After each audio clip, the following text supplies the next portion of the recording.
திமுக தான் BJP B team. எப்படின்னு கேக்குறீங்களா? கலைஞர் அவர்களுடைய உருவம் பதித்த 100 ரூபாய் நாணயத்தை வெளியிட்டது யாரு? காங்கிரஸ் கட்சியை சேர்ந்த ராஜ்நாத் சிங். கரெக்டா? ஓ, அவர் பாஜகவோ? நம்ம ஆளுகளுக்கு பாஜக பிடிக்காத. சரி, பாஜகவை சேர்ந்த மத்திய அமைச்சர், மன்னிக்கணும், மத்திய அமைச்சர் சொன்னால் நம்ம ஆளுகளுக்கு பிடிக்காது. பாஜகவை சேர்ந்த ஒன்றிய அமைச்சர் ராஜ்நாத் சிங் அவர்கள் வெளியிட்டார். அந்த மீட்டிங்ல ஏன் காங்கிரஸ்ல இருந்து தலைவர்கள் வரல? தலைவர்கள் வரலையா? தலைவர்களை அழைக்கலையா?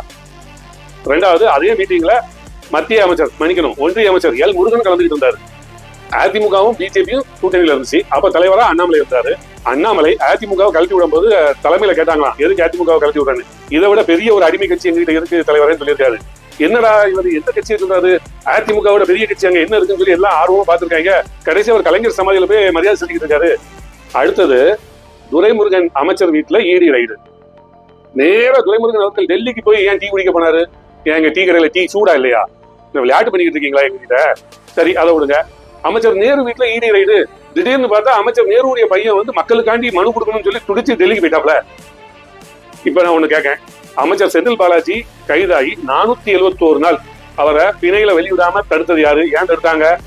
ஜனநாயகன் படத்தை வெளிவிடல, பிஜேபி விஜயை மிரட்டிட்டு சொன்னீங்களா? செந்தில் பாலாஜி வெளிவிடல, அப்ப பிஜேபி திமுக மிரட்டலையா? செந்தில் பாலாஜி அவர்களை வெளியிடாமல் இருந்ததுக்கு காரணம் பிடிஆர் பழனிவேல் தியாகராஜன் முன்னாள் நிதியமைச்சர் அவர்களுடைய ஒரு ஆடியோ. ஆட்சிக்கு வந்து 1 வருஷத்துல 3000 கோடியை அங்க கொண்டு வர சொல்றாங்க, இங்க கொண்டு வர சொல்றாங்க, ஒரு ஆடியோ ரிலீஸ் ஆச்சா? அந்த ஆடியோ ரிலீஸ் ஆனவனே சாம்பிளுக்கு செந்தில் பாலாஜி அரெஸ்ட் பண்ணி 471 நாள் பிணைகளை விடாம வச்சு, இதே நிலைமை தான் நாளைக்கு அமைச்சர் உதயநிதிக்கும் அமைச்சர் அன்பில் மகேஷ் பொய்யாமொழிக்கும் சொல்லி மிரட்டினது யாரு? பிஜேபி தான்.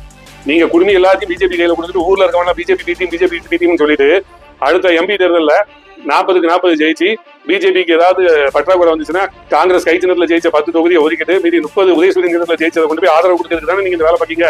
நீங்க தான் பிஜேபி பி டீம்.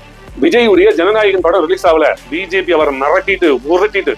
ஏங்க, அதிமுக பாஜக கூட்டணி இருக்கு. இந்த கூட்டணியில விஜய், அதிமுக பாஜக தேவைக்கா சேர்ந்தா தமிழ்நாட்டுல யார் ஜெயிப்பாங்க?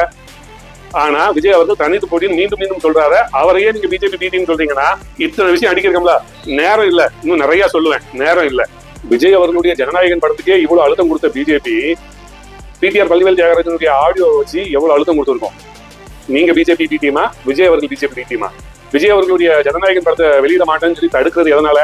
நீங்க பிஜேபி கொடுத்த ரெக்வஸ்ட்ல தான் பிஜேபி விஜய் அவர்களுக்கு இவ்வளவு அழுத்தம் கொடுக்குது. அப்படியே விஜய் அவர்களை பிஜேபி இயக்குச்சுன்னா அதிமுக பாஜக தேவைக்கா கூட்டணியில அமைஞ்சிருக்கணும். இன்னைக்கு தேவைக்கா நான் தனித்தே நின்று போட்டிடுவேன்னு சொல்றது எதனால? இதுல பிஜேபி பி டீம் யாரு? தேவைக்கா விஜய் அவர்களா? இல்ல நேர்முக கூட்டணி வச்சிருக்க அதிமுகவும் மறைமுக கூட்டணி வச்சிருக்க திமுக நீங்களுமா?